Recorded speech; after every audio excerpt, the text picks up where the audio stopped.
Yo, kumusta mga kabule? Ani Idja? So eto na nga mga kabule, sa wakas kalmada nga na naman ang dagat, kaya naman for today's video ay makakapamingwit nga na naman ako ng isda dito sa dagat. Alam nga naman sa gubat ako mamimingwit, di ba? Wala namang isda doon, puro lang sabsabidukong saluyot at rabo. Mag-iisang linggo nga rin palang hindi nga ako nakapunta dito sa dagat para mamingwit dahil na nga rin sa madalas na pag-ulan na may kasama pang ang malakas na hangin. Mabuti na nga lang kalmada nga ang dagat sa araw na ito, kaya naman ang sabi ko nga sambutin ko na ito habang hindi pa umuulan ng snow. Wala nga palang pasok si Oreo sa school ngayong araw, hindi siya nag-absent, kaya naman ang sabi niya nga sa akin, sama ako mamingwit. Wala naman sigurong kimat na malaldi-laldes. Kaya naman isinama ko na nga rin si Oreo, at pagkarating nga namin dito sa spot ay binaba ko na nga itong pundo ng bangka. Pinahawak ko nga pala muna dito yung camera kay Oreo habang binababa ko nga itong pundo ng bangka. Ang sabi ko nga sa kanya, wag mong kuhanan ng video sa bandang taas yung aking short kasi butbut baka makita ang aking uber. Pero wala na, kahit anong iwas ko nga sa camera ay nahagip pa rin. Mabuti na nga lang hindi nyo napansin. Por Diyos.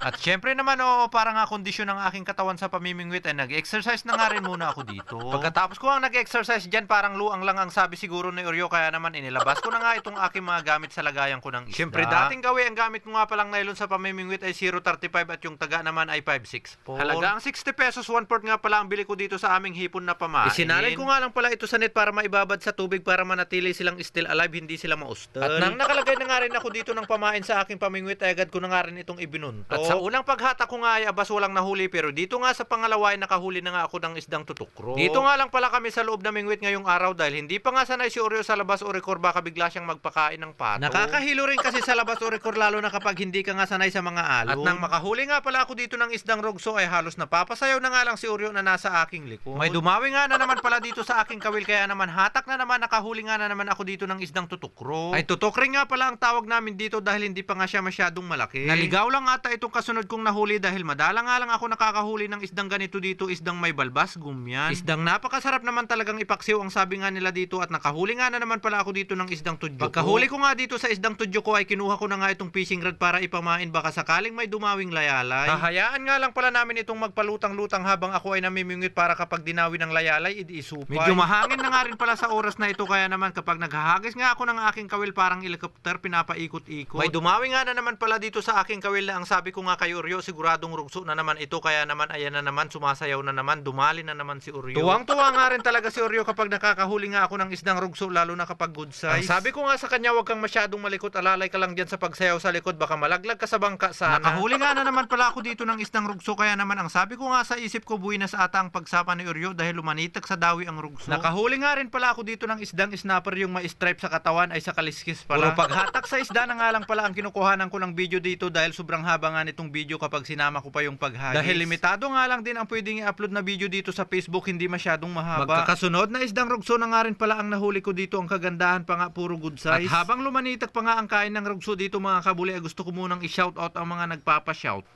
Shout out kay El Gringo Mabunga from Kabungan, anda. Shout out kay Ray Cacho from Awag, anda. Shout out sa Team Jasa Builders, lalo na sa Coastal, Agno. At kay Manager Rapa Urara alias Pukaw. Shout out sa Villar Carolino family dyan sa Las Piñas. Shout out kay Jimmy Colado Kilya from Magsaysay, Alaminos City. Shout out kay Fernand Rivera at kay Chona Kalikdan. Shout out kay Nad Jimenez Caracas. Shout out kay Joel De La Cruz. Shout out kay Monica Kaamped Lopez Tugade at kay Nishimiya Kate Tugade. Shout out kay Guaren J from Anda. Shout out sa Carino family dyan sa Isla Diwi, sabi ni Henry Carino. Shout out kay Aris Consul from Liwaliwa. Shout out kay Alvin Ordonez Vergara Alcon from Balungao, Pangasinan. Shout out kay Philip Camero. Shout out kay Raquel Rodriguez. Shout out kay Pili Conde Hadormio from Itogon, Benguet. Shout out kay Ruel Roga Dumlao from Luna, Bulinaw. Shout out sa kabaranggayan ni Alan Jane Kaalaman Dumaran dyan sa Katuday. At balik na nga tayo dito sa aking pamimingwit sa kasalukuyan. Ang ito mga kabuli ay tuloy-tuloy pa rin ang pananalasa ng isdang rugso. Ang kagandahan nga kapag tag-ulan ay napakagandang ang mamingwit dahil lumanitak talaga sa dawi ang mga rugso. Kailangan mo nga lang talagang dapat mapagmasid, mapagmatsyag kapag ganitong tag-ulan. Baka kasi napakaganda pa nga ng pamimingwit mo dahil dawi nandyan na pala yung tribunada, makarating ka sa China.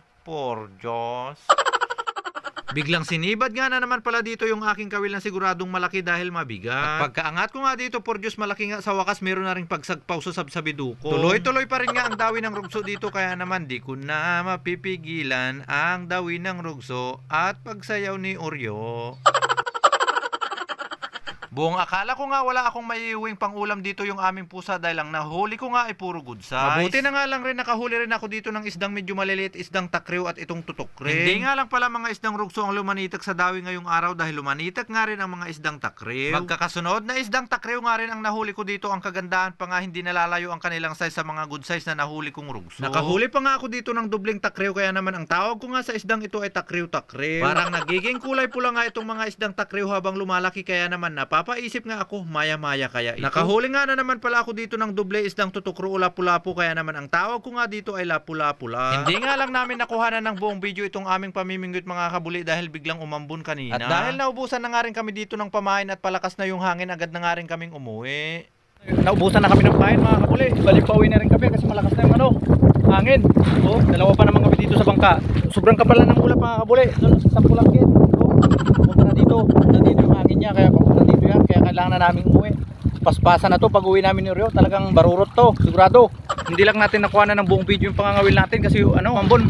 Buti hindi lumakas yung ulan. Bago nga kami umuwi mga kabuli, binuksan ko na nga muna itong lagayan ko ng isda para makita nyo rin itong mga nahuli naming isda. Bawing-bawi nga kami sa huli naming isda ngayong araw sa halagang 60 pesos na pamain, makakabenta na meron pang pangulam. Gusto ko nga lang ulit magpasalamat sa inyo mga kabuli dahil sinubaybayan nyo na naman itong aking fishing adventure hanggang dito sa dulo. At sana naman mga kabuli kung nagustuhan nyo nga itong aking video, sana naman huwag nyong kalimutang i-like at i-share. At hanggang dito na lang po, kita-kits na lang po ulit tayo next upload. Por Diyos.